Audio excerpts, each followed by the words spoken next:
Fala pessoal, tudo bem? Eu sou Mônica Damush, do Museu Ciência e Vida. Só para lembrar, eu sou uma mulher branca, de 58 anos, com cabelos e olhos escuros, e hoje eu estou usando um óculos rosa, vestindo uma blusa azul e brincos dourados.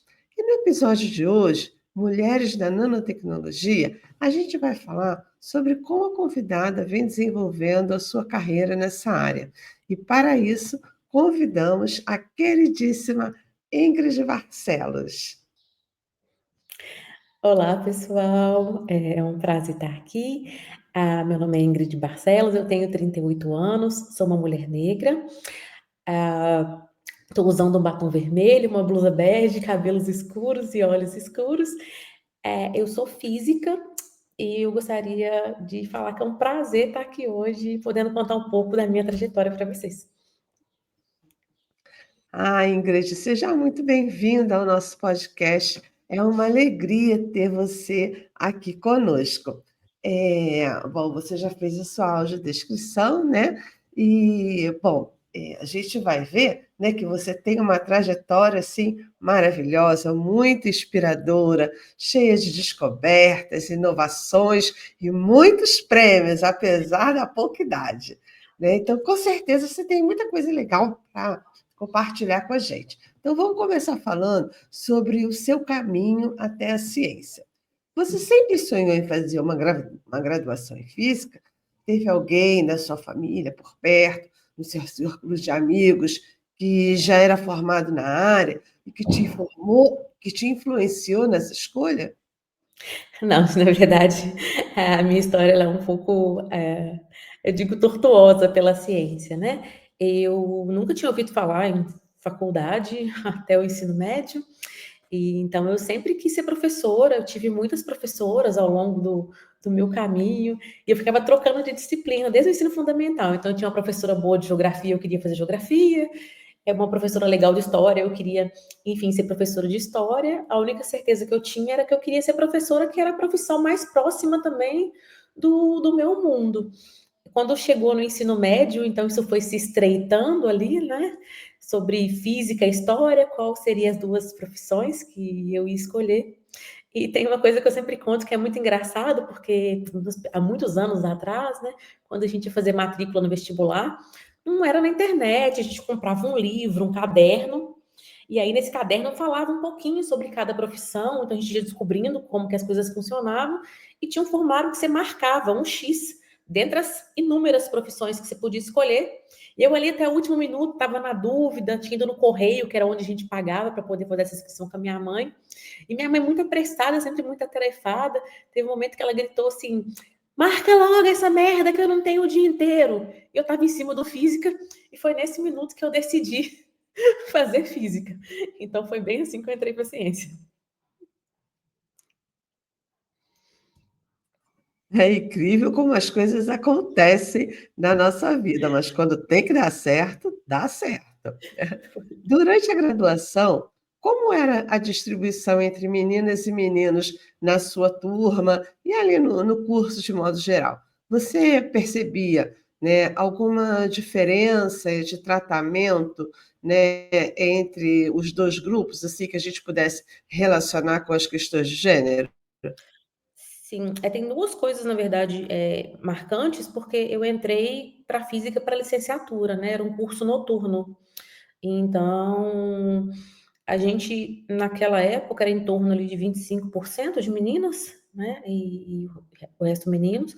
E quando eu fui para o bacharelado, quando eu me formei em licenciatura e fui para o bacharelado no turno da manhã, esse número também ele se manteve constante, mas a UFMG especificamente, onde eu me formei, me graduei, fiz mestrado e doutorado, ela é um ambiente atípico de física, porque até na pós-graduação a gente tem quase um número de 50% a 50%.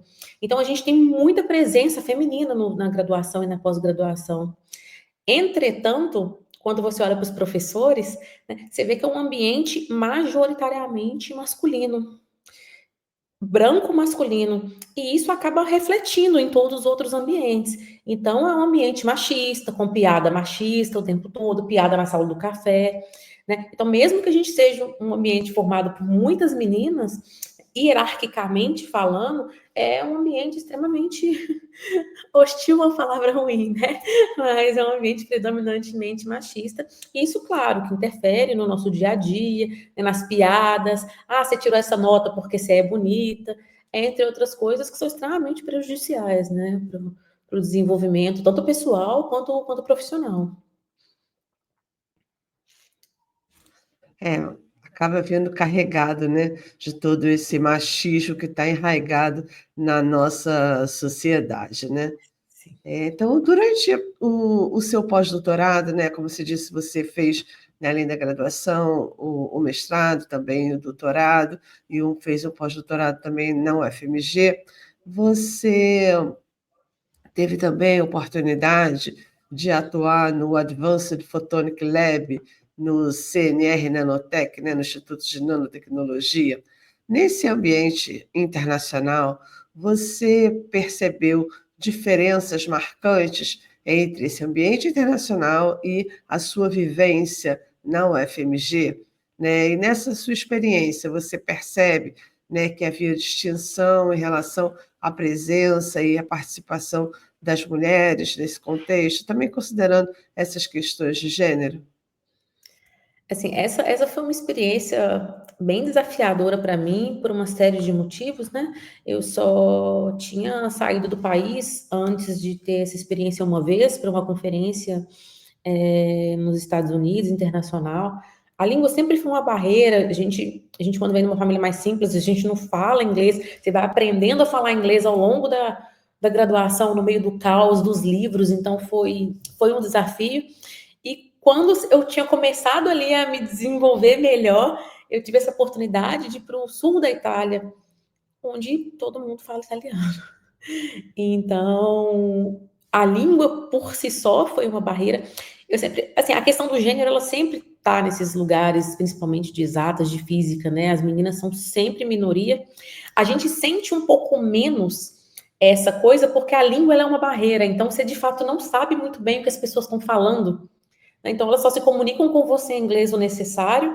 Então, você fica ali naquela coisa velada, né, de entender mais ou menos o contexto, mas essa constante de ter um ambiente majoritariamente masculino, isso não, acho que não muda em vários lugares, que eu já fui em vários lugares do mundo, a física ainda é um ambiente majoritariamente masculino, mas ainda assim, nesse lugar que eu tive oportunidade de ir, especialmente na Itália, eu vivi outras situações que elas também são questões de gênero, né? Do fato de mulher brasileira nesses lugares, fora do ambiente da universidade, mas de um modo geral, eles acham que a gente é prostituta. Então, muitas vezes na universidade mesmo, o pessoal está perguntando: mas você está aqui para estudar? Mas é pesquisa? Você tem certeza? Então, além de todo o transtorno do ambiente machista, a gente ainda tem essas outras coisas que a gente carrega durante o processo. Então, isso me chamou bastante atenção e não aconteceu uma vez, aconteceu diversas vezes, em diversas idas para este instituto específico.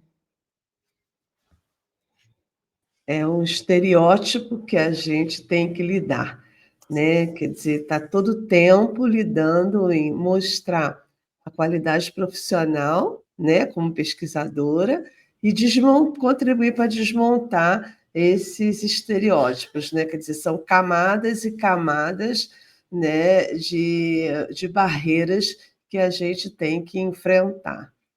Tem que ter muita determinação, não é, Ingrid? Paciência também. O Falando um pouco da sua atuação profissional, você lidera o Laboratório de Amostras Microscópicas, né, no Centro Nacional de Pesquisa e Energia de Materiais, o CNPEM, né, que é esse grande instituto que tem em química, que é um orgulho nacional, né, e conta com uma infraestrutura de ponta para a preparação de amostras avançadas analisadas nas linhas de luz do Sirius, né? Você pode nos falar um pouco como é o seu dia a dia à frente desse trabalho? Sim, o trabalho no Sirius, no CNPq como um todo, né, ele é bem dinâmico. Eu sempre falo que é um trabalho muito dinâmico, porque a gente lida com pesquisadores, estudantes do mundo todo e de diversas áreas, então físicos, químicos, biólogos, dentista, engenheiro, geólogo. Então o trabalho que a gente faz lá, que envolve, claro, preparações de amostra nesse grupo, a gente vai um pouco além de só preparar a amostra, de ajudar esse usuário, né, esse pesquisador, como que ele pode potencializar os resultados dele quando ele está nesse laboratório, mas também a gente trabalha um pouco com gestão de pessoas, gestão de equipe, acolhimento. Uma das coisas que eu mais gosto, que eu posso falar sem sombra de dúvida, de trabalhar num laboratório desse porte, é o fato de você ter um sistema extremamente dinâmico, da gente ser exposto a diversos tipos de problemas e pessoas, né? Que são coisas que a gente não vive diariamente na universidade. Então, eu aprendo eventualmente alguma coisa de um sistema de biologia, aprendo um pouquinho sobre petróleo, e a gente vai aprendendo todo dia um pouco de uma área diferente. Tem um convívio com pessoas diferentes, é um trabalho que eu gosto muito e exige bastante versatilidade.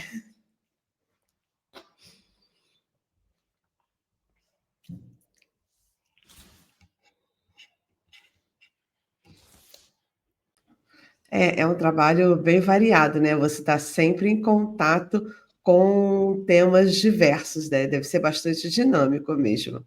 Você atua como tutora no programa Futuras Cientistas do CNPEM, que é uma iniciativa que aproxima alunas e professoras da rede pública das áreas de ciência, tecnologia, engenharia e matemática. Além disso, você lidera uma equipe majoritariamente formada por mulheres. Como é para você estar cercada de mulheres que já atuam ou desejam construir uma trajetória na ciência?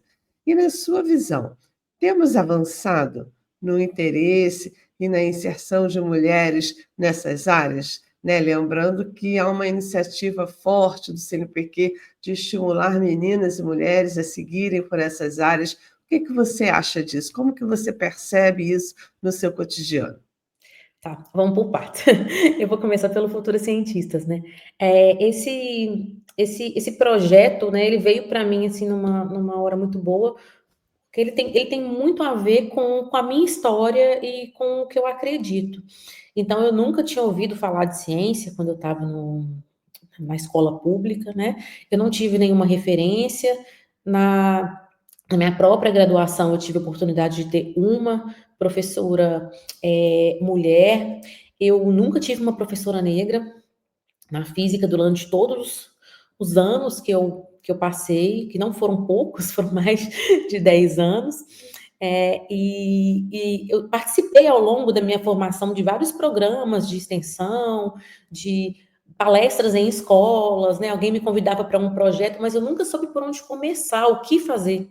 E o Futuros Cientistas, ele veio de uma forma muito despretensiosa. Eu estava aqui em casa, na época, minha aluna de doutorado, a gente viu esse edital e pensamos assim: vamos mandar, vamos pensar em alguma coisa que a gente pode fazer para tentar contribuir, vai ser a nossa primeira vez, e a gente vai melhorando com o tempo. E a gente teve a sorte de ser agraciada com esse prêmio. Então, isso foi muito gratificante, porque, de fato, era uma coisa que eu queria muito fazer e não sabia por onde começar. É uma forma também de tentar mudar um pouco essa história, né? De a gente não ter. Eu sempre falo, a gente nunca vai conseguir se enxergar ou fazer uma profissão, fazer uma escolha numa coisa que a gente não se enxerga. E às vezes a gente nem sabe que existe. O meu caminho foi muito atípico, foi um golpe de sorte que foi se casando com outros fatos que me levaram até aqui, mas a verdade é que a maior parte das meninas nem sabe que ciência existe, e eu não vou nem falar de física, né, que é um caso particular. E hoje, a oportunidade que eu tenho de liderar uma equipe majoritariamente feminina, né? Fico brincando falando que é reparação histórica, mas na verdade é que a gente tem, não só no laboratório, mas em vários lugares que os grupos são majoritariamente masculinos, né? E isso não é uma coisa discutível. Então, é uma forma mesmo da gente tentar, de alguma forma, tornar o ambiente mais diverso. Às vezes as pessoas perguntam assim: mas você não acha que para ser diverso você tem que incluir mais homens no seu grupo? Eu concordo, mas já tem um monte em outros grupos e só tem homens nos outros grupos. Então, por que não eu ter essa oportunidade de poder ter bastante meninas trabalhando comigo? E é uma oportunidade também de tentar trazer para elas um ambiente mais acolhedor, enfim, em que elas possam falar abertamente sobre as aspirações, sobre as preocupações, né? Sobre o que elas esperam da carreira. Enfim, a gente está fazendo o que eu posso dentro das minhas possibilidades. Eu acho que é um pouco disso.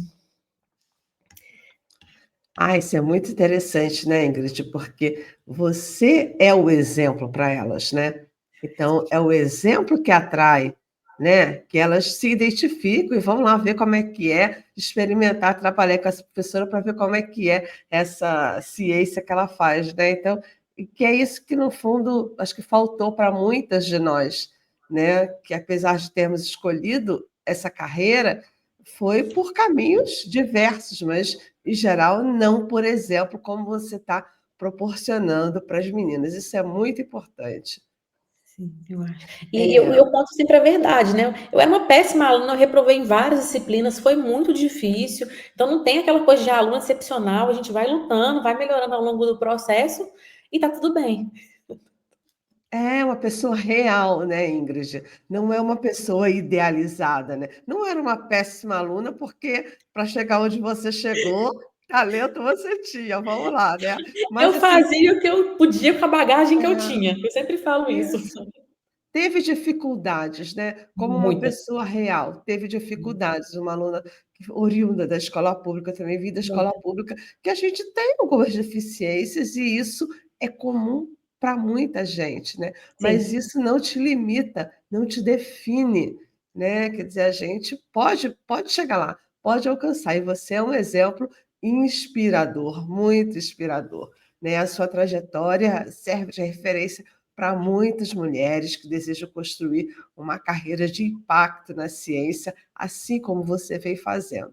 Então, na sua trajetória, né, olhando para trás, o que que você acha em termos de habilidades que foram as mais importantes para você alcançar a posição que você ocupa hoje? eu gosto de destacar, assim, sempre acho que umas três coisas que, que para mim foram muito importantes. Eu acho que primeiro a persistência, né? É muito difícil, eu entendo, eu converso com muitas meninas e eu sei que é muito difícil você se manter firme num ambiente que parece que o tempo todo fica te mostrando que você não deveria estar ali, que aquele não é o seu lugar.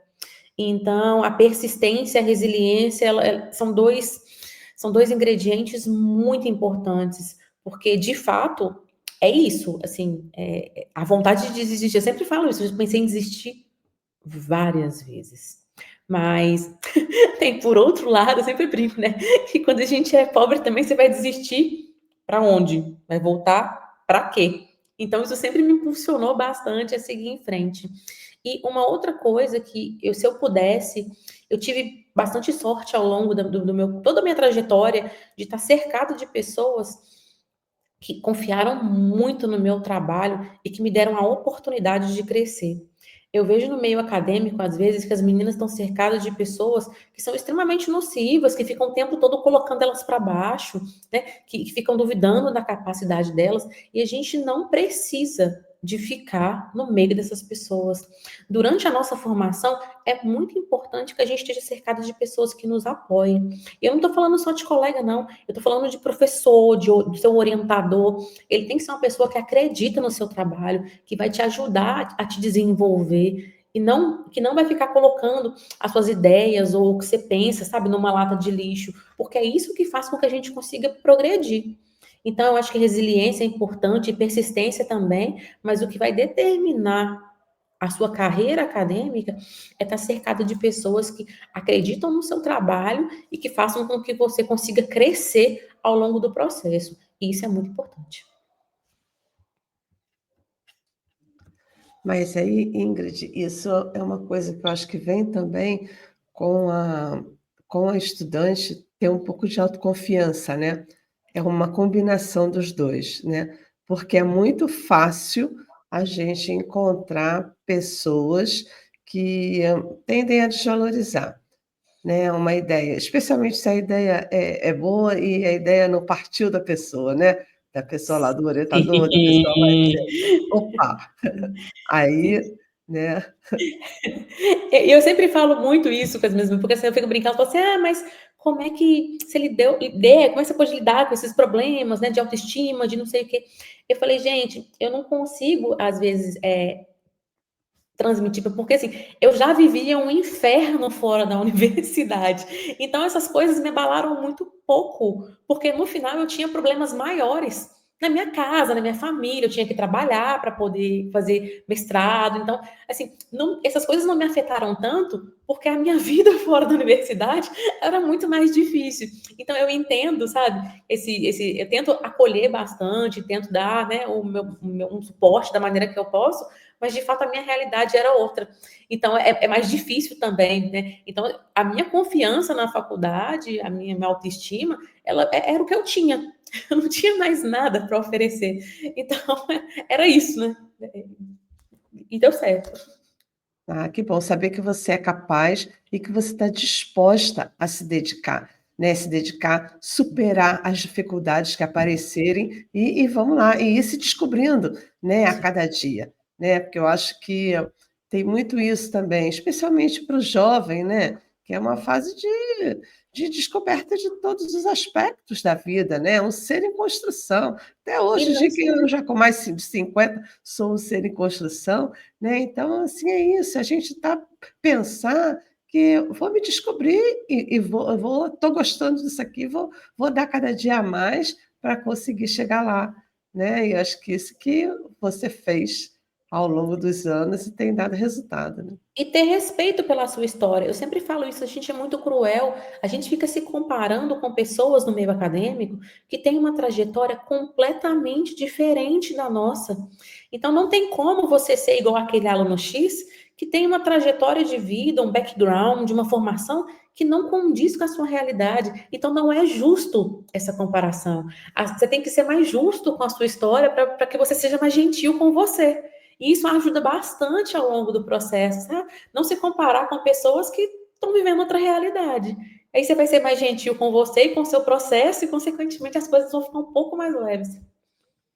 É, isso não significa, né, se fazer de coitadinha, né, Ingrid, Não, não é se fazer de coitadinha, mas é ter uma noção real. Às vezes, real. um colega, né, que teve muito mais facilidade na vida, é normal que ele alcance mais rápido, Claro. né, e do que você que teve um pouco mais de dificuldade, coisas da vida, a gente não vai discutir isso aqui, mas que tem condições de chegar lá, né, Sim. muito bom. E assim, gente, o exemplo da Ingrid, né, é muito inspirador por tudo isso que a gente já ouviu aqui, ela contando, mas eu vou contar para vocês agora dos prêmios. Senta porque tem prêmio, viu? Então, Ingrid, você possui vários reconhecimentos, né?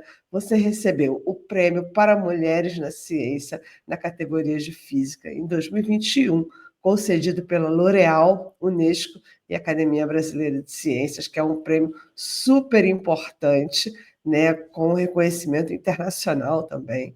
O prêmio CAPES Futuras Cientistas, que você já mencionou, em 2024. Mais recente, esse ano, você foi vencedora do prêmio Carolina Nemes, foi a oitava pesquisadora a ganhar esse prêmio, que é concedido anualmente pela Sociedade Brasileira de Física, SBF, e além de tudo isso, gente, ela é nada mais, nada menos do que membro afiliada da Academia Brasileira de Ciências, ou seja, a Ingrid, com apenas 38 anos, integra um grupo seleto dos melhores pesquisadores do país. Além da academia, tudo isso, né, que ela já recebeu, essas ratificações, essas confirmações da excelência do trabalho que ela vem desenvolvendo na carreira dela.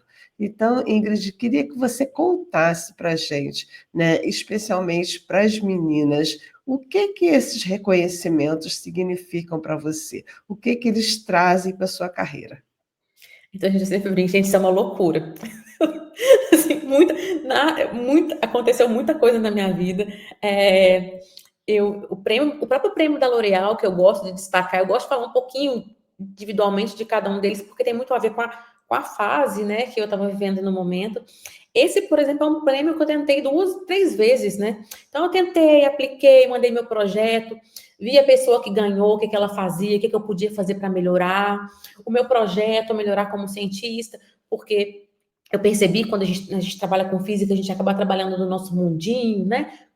Geralmente com física fundamental, com coisas bem básicas, mas eu tentei fazer, então, pensar num projeto que fosse mais aplicado, que eu pudesse explicar para minha avó o que eu estava fazendo de maneiras gerais. Então, eu trabalhei bastante ao longo dos anos para tentar, então, trazer o que eu fazia, né, para a sociedade, e eu acho que isso foi, então, agraciado com esse prêmio, que mudou, assim, bastante a minha carreira, porque, de fato, ele me deu uma visibilidade e me deu muita oportunidade de poder falar para as pessoas sobre o meu trabalho, mas não só as pessoas do mundo acadêmico, né, as pessoas fora da academia.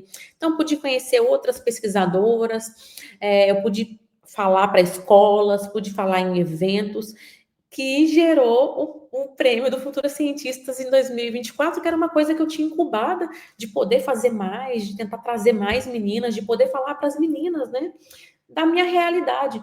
Eu sempre gosto de brincar quando eu vou nas escolas públicas, quando eu vou falar para as meninas, eu já ouvi isso várias vezes das meninas falando, ah lá, ela chega toda bonita e elegante, mas quando abre a boca, a gente vê que é igual a gente mesmo. Então, eu tive essa oportunidade de poder me aproximar muito desse público, que é uma coisa que eu sempre quis fazer. E já o Carol Nemes, né, que foi o prêmio que veio agora, veio numa fase um pouco mais madura, né, da minha carreira. Logo, eu completo 10 anos de doutoramento, né, então já caminhei bastante. E ele tem um gosto especial, porque a Carol Nemes foi professora da UFMG, onde eu me formei. Então, embora ela não tinha sido a minha professora, né, eu tive a oportunidade de cruzar com ela, enfim, pelos corredores, pelos cafés, conhecer vários alunos que ela orientou, e era uma mulher fantástica. Então, eu fico muito feliz de poder receber esse prêmio, né, que simboliza essa professora que só Deus sabe o que ela deve ter desbravado para chegar onde ela chegou, num tempo que era muito mais difícil, né, e muito mais hostil do que os tempos atuais. Então, assim, nada disso foi planejado, eu sempre falo, eu nunca planejei, nunca esperei que fosse chegar tão longe e, de fato, o meu trabalho fosse tão reconhecido, mas eu fico muito feliz por ter essa oportunidade de ficar mais conhecida, né, de poder ver, que as meninas possam me ver também como um exemplo, que foi uma coisa que eu não tive essa oportunidade de ter uma referência, eu acho que isso é muito importante. Ah, muito bom, né, Ingrid? Muito bom mesmo. Quer dizer, você vê esse reconhecimento e você jovem, né? Ainda muito jovem, né? Com 38 anos, já membro da Academia Brasileira de Ciências. Acho que isso é muito importante. Isso acho que é praticamente um dos reconhecimentos, né, máximos. É o grupo mais seleto que tem no país e você já faz parte desse grupo. Mas eu vejo assim na sua fala muito interessante como você coloca, né, sempre de forma muito humilde, né, apesar de ter já conquistado tudo que conquistou com pouca idade, mas você disse assim, na L'Oréal, você não tentou uma vez só, não foi uma vez só e de pronto, não, você tentou, não conseguiu, aí você foi olhar como é que as outras pessoas faziam e tal, vamos tentar de novo. Então, é isso, né? Até a questão da confiança, tipo, poxa, eu estou fazendo um bom trabalho. Acho que isso daí tem oportunidade para mim. Vou tentar outra vez, né? Ah, tentei, não consegui. O que que a pessoa que conseguiu fez de diferente de mim? Deixa eu ver aqui, como é que é, né? Então, né, essa sua postura, ela eu tenho certeza que você usou essa postura, né? Acho que é uma marca sua ao longo de toda a sua Sim, trajetória, isso me né? representa, é isso. Isso, Eu né? faço Então, assim, isso é muito legal, né? Eu acho que talvez, né, seja uma, assim, uma conduta, né, ao longo da vida, né, que te permite chegar nesse lugar, né, que te leva, né, isso buscado com esse é aliado à excelência, aliado a uma dedicação extrema, que sem dúvida, porque não é só uma questão de postura, tem também muito trabalho envolvido, né, mas eu acho que isso aí é fundamental. Muito, É. muito legal, Ingrid. Eu levo para a vida pessoal também e falo fora da academia, né? Minha mãe sempre brincava, ela falando assim, tá bom, o que eu vou aprender dessa desgraça? Ah, tudo bem, a pergunta é, o que eu vou aprender com isso? E na academia também sempre foi assim, eu tô sempre disposta a aprender, tá bom, deu tudo errado, mas o que a gente vai aprender? O que a gente vai melhorar com isso tudo que aconteceu? Eu levo isso para a vida, então tô sempre tentando achar um jeito de melhorar dentro do pior cenário possível, tá? Mas eu vou aprender o que com isso? O que eu vou ser melhor? E assim as coisas vão indo. Ah, legal. Muito, isso realmente é importante. Ô Ingrid, queria agora aqui, mudar um pouquinho o nosso roteiro, mas quando eu ouvi você falar pela primeira vez num evento, eu fiquei encantada, né? E você não falou de umas coisas que você falou lá naquele evento, que eu queria que você falasse, que é um pouco como foi a sua transição, né, de uma escola pequena no ensino fundamental para uma escola maior, no centro de Belo Horizonte, no ensino médio, e depois conseguiu o cursinho para entrar na faculdade. Conta para a gente esse pedacinho da sua vida, que eu acho que é um pedacinho muito inspirador também, toda a sua vida é muito inspiradora, mas esse daí tem um gostinho especial para as meninas que nos ouvem e que estão no ensino médio ou que estão no ensino fundamental. Conta um pouquinho para a gente, por favor.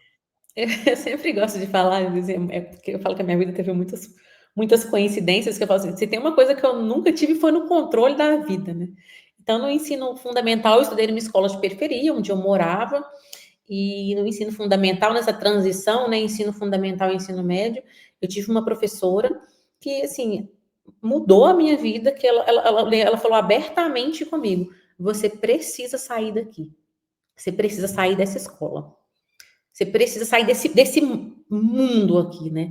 Porque na escola que eu estudava, enfim, no ensino fundamental, a gente já via muitas coisas ruins acontecendo e isso tende a piorar no ensino médio. Então, ela me deu duas opções de escola, e aí eu fui atrás de uma dessas, que foi para onde eu mudei, uma escola no centro de Belo Horizonte, que trouxe outros problemas, né? Porque eu tinha que pagar passagem, enfim, mudou um pouco a dinâmica da minha família, foi um período de adaptação, mas era uma escola gigante, tinha 30 turmas de ensino médio, uma escola muito grande, então eu saí um pouco daquele mundinho que eu vivia ali, conheci pessoas de vários lugares, né, com vários backgrounds, aquilo me abriu bastante, né, os olhos para a vida, né, que até então era família, bairro, tudo ali pertinho, e quando foi no ensino médio, o pessoal falando de vestibular, aquela coisa, cursinho, e eu não fazia ideia do que era isso.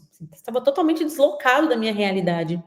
E por ser uma escola central, né, a gente tinha muitos alunos de famílias com mais dinheiro, né, famílias mais simples. E o pessoal decidiu fazer um cursinho pré-vestibular. Os meus colegas mais próximos, né, no Soma, que era um cursinho muito bom, não era o mais caro, mas era um cursinho muito bom. E eu cheguei em casa toda feliz, falando com minha mãe que eu queria fazer também. E o fato é que a gente não tinha uma noção da realidade. E aí era muito caro, claro, era muito caro, a gente não tinha condição de pagar. E a minha mãe, ela fazia um curso de cabeleireiro no centro de Belo Horizonte nessa época. E ela pegou aquela bolsa gigante dela, né? Foi lá na recepção para saber a informação. Enfim, minha mãe sempre correndo atrás das minhas coisas. E aí a moça falou: olha, tem que escrever uma redação para pedir desconto para ver se vocês conseguem algum desconto no cursinho. E aí minha mãe vira e fala assim: você não sabe escrever nada, não, deixa comigo. Minha mãe foi lá, escreveu aquela carta lá, falando que eu queria fazer física, que ela não sabia o que era aquilo, mas que ela não tinha outra, né, não tinha condição, que ela estava fazendo curso de cabeleireiro. Enfim, contando da história lá naquela carta, eu consegui uma bolsa nesse cursinho. E eu acredito fortemente que a gente conseguiu essa bolsa porque o dono desse cursinho era físico.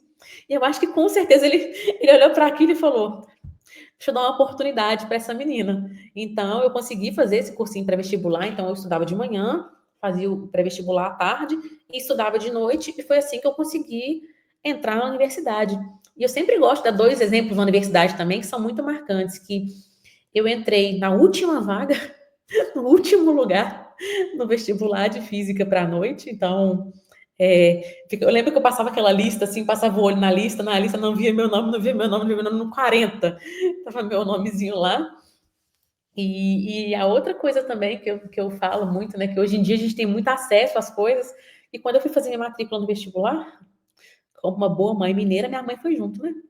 Então tava lá na fila esperando para fazer matrícula, a gente fazia pessoalmente nessa época, né? Os incas e os maias iam para a fila, e a moça, durante minha matrícula, perguntou se qual que era meu e-mail. E eu não tinha nem computador, não fazia ideia. E a minha mãe virou e falou assim para a moça: Moça, a gente esqueceu em casa, mas a gente vai buscar e mais tarde a gente traz. E aí eu lembro como se fosse ontem a cara da moça da universidade olhando pra gente, sabe? Eu acho que ela fez aquela matrícula com pena, porque no fundo ela não sabia nem o que ela respondia, né? Como assim elas esqueceram o e-mail em casa? Então tem muita coisa hoje engraçada, cômica, mas que naquela época era praticamente trágica, que eu gosto de contar, porque os caminhos, eles são sempre os meus, particularmente, bem tortuosos, assim. É, tá vendo? Assim, essa realidade é sem dúvida a realidade de muita gente, né? Mas assim, acho que a gente tem aqui que destacar, né, duas presenças extremamente importantes. A sua mãe, né, uma mulher de garra e muito determinada a ajudar, a botar a filha para frente, é para frente que a gente anda, e o papel do professor na escola, né? Eu acho que a gente tem muitos exemplos, né, de como o professor é absolutamente fundamental na vida dos estudantes, né? Então você teve a graça de ter essa professora que dizia: amplie seus horizontes, saia daqui, vá para uma escola maior, aumente os seus horizontes, porque ela via em você o potencial para ir longe, né? Então, assim, eu tenho certeza que se ela estiver viva, deve estar ultra feliz, né, com a sua trajetória, porque é isso, os professores também percebem, né, a pessoa que tem talento, você vê que esse terreno é fértil, vamos plantar, mas precisa irrigar, trabalhar esse solo, então vamos levar, né, dar insumos para trabalhar esse solo, para que plantas floresçam nele, né? Muito Sim. bom, Ingrid. Esse seu exemplo é maravilhoso.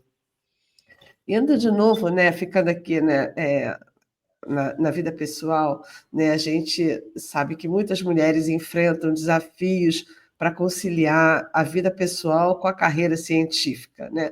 Especialmente em áreas onde a presença masculina ainda é predominante, né? Como é a área que você trabalha.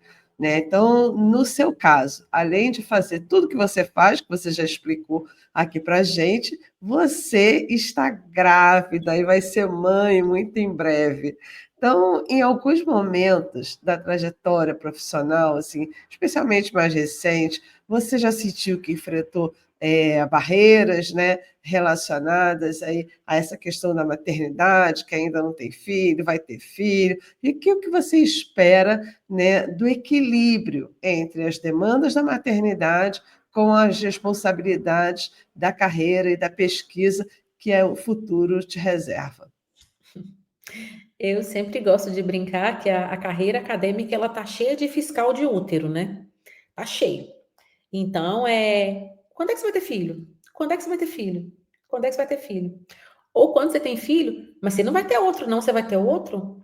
Ah, mas aqui, você sabe que sua produtividade vai cair quando você tiver filho. Olha, você sabe que você tem que ir desacelerando, né? E geralmente esses comentários, enfim, essas perguntas são de homens, né? Então eu gosto de denominar os fiscais de útero. E de fato, a carreira acadêmica ela exige bastante, ela exige muito da gente. E infelizmente o sistema ele não está preparado para acolher a maternidade, né? Com todo o cuidado que ela precisa.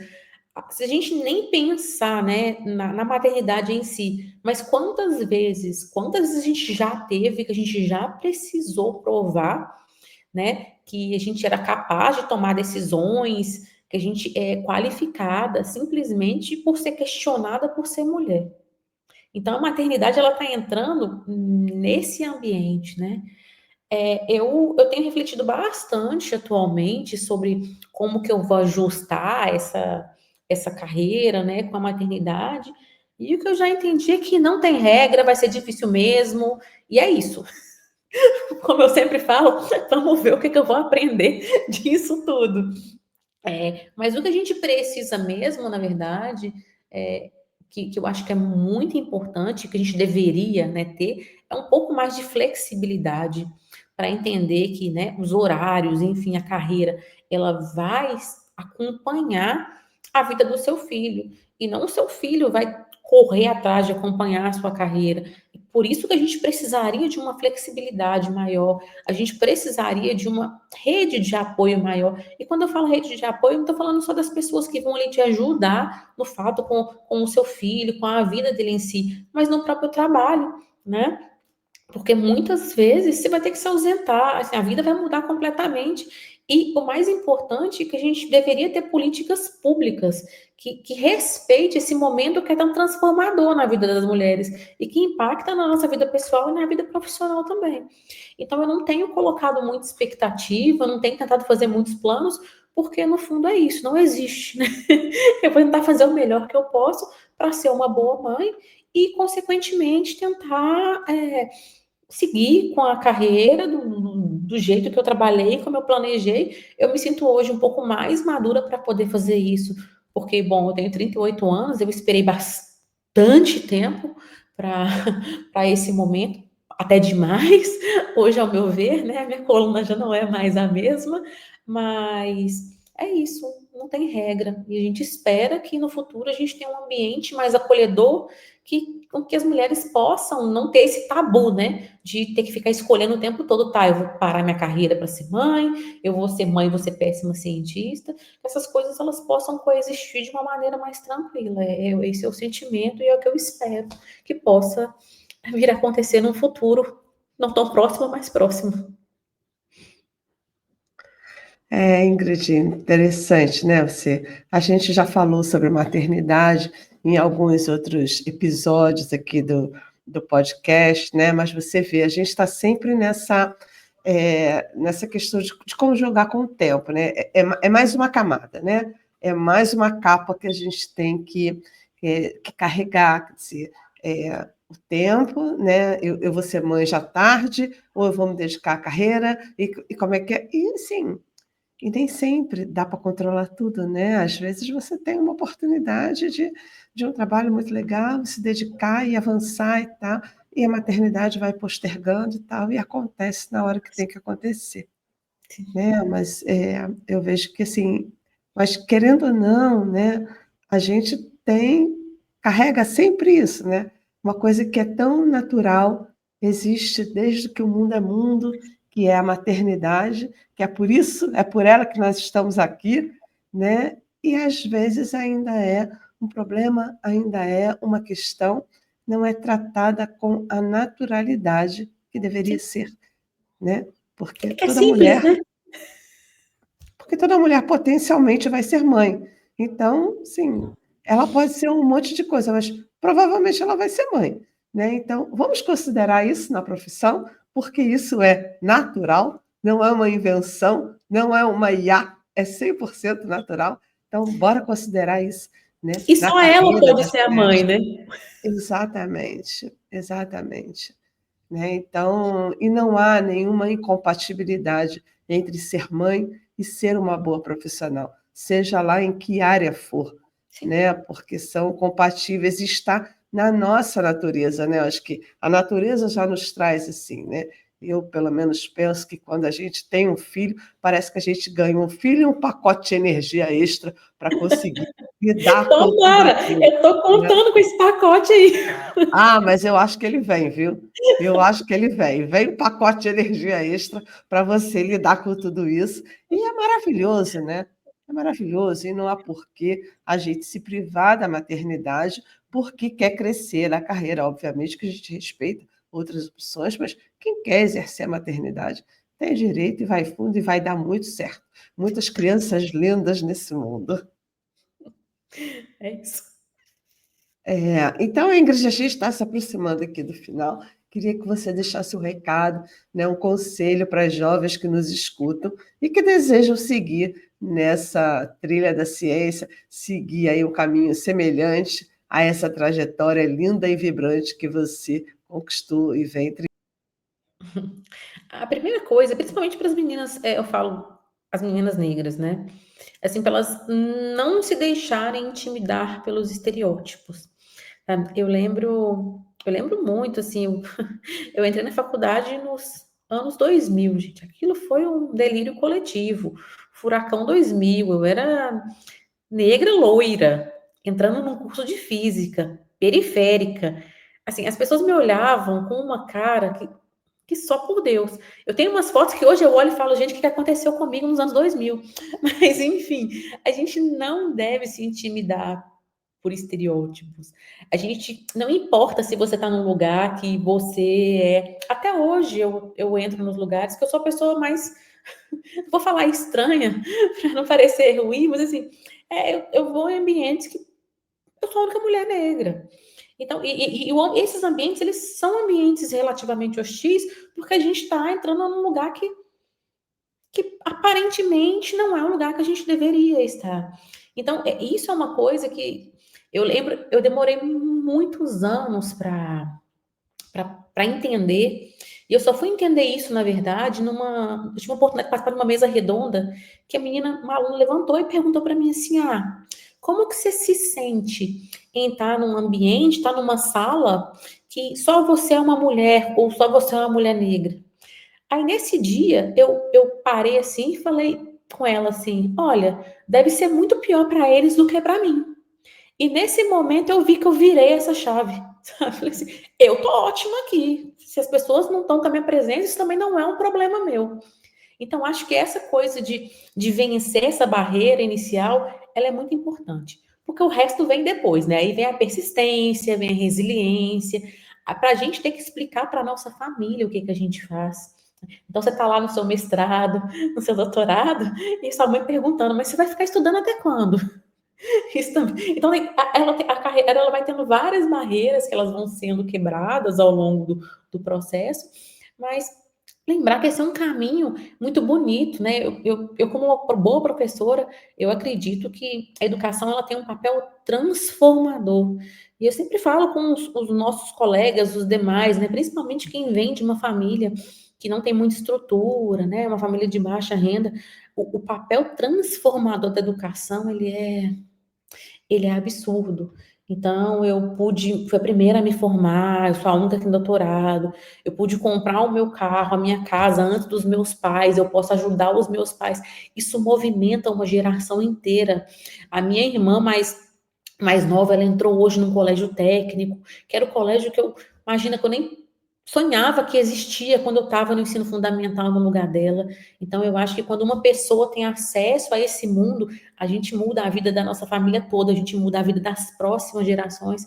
Eu sempre acho que a educação ela tem um papel transformador.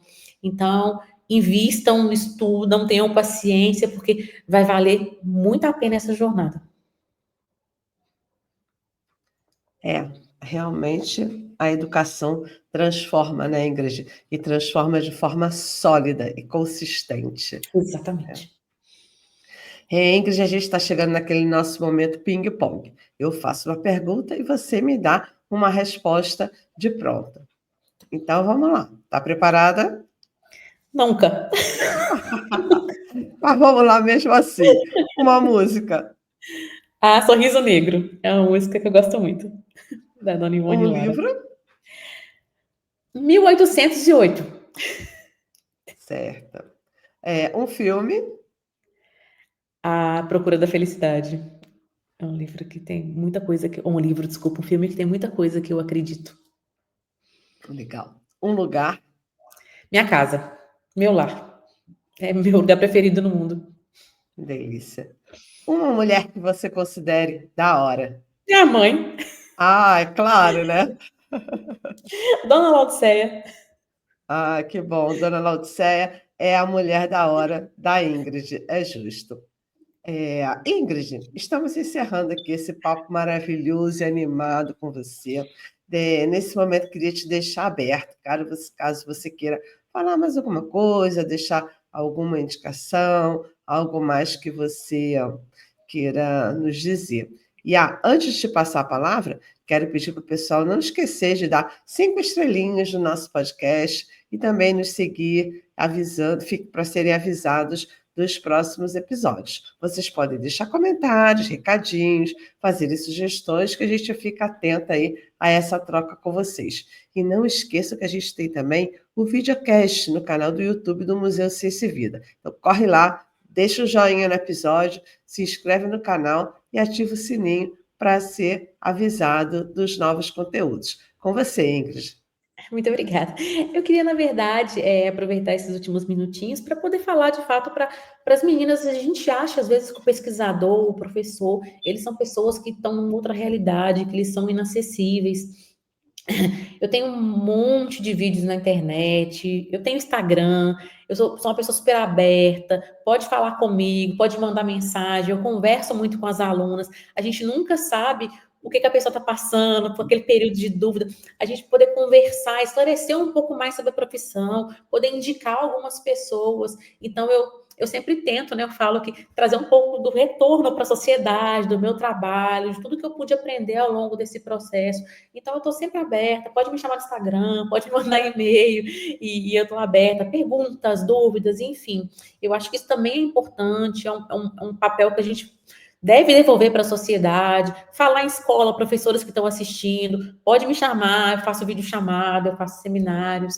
Então, estou me convidando também para poder fazer parte um pouco de programas, feiras, enfim. Eu acho que é isso que eu posso fazer hoje, né, como uma cientista, poder falar um pouco para essa comunidade e trazer um pouco de retorno, né, de tudo que a educação me trouxe e tentar, de alguma forma, mostrar para as meninas que esse também é um caminho, e um caminho muito bonito. Isso. Ingrid, muito obrigada. É muito bom você ser essa pessoa acessível, né? E que pode, embora esteja em Minas, está disponível para. Está em Campinas, na verdade, né? Está disponível para fazer também videochamada, participação em feira de ciências, né? Para dar seu exemplo. É muito legal isso. Então, professores também, professoras interessadas, só entrar lá no Instagram da Ingrid, ela responde rápido, né? Então, também é uma particularidade dela, é só chamar que ela responde. Então, muito obrigada, Ingrid. Eu que Obrigada agradeço. por esse momento aí tão agradável com você, não é? Com esse exemplo inspirador que você traz para a gente. Muito obrigada pelo convite, o prazer é todo meu. Bom, pessoal, a gente está chegando ao fim de mais um episódio. Gostaria de agradecer imensamente a presença da Ingrid, foram palavras inspiradoras e até o próximo episódio do Mulheres da Hora. Um beijo, pessoal. Tchau!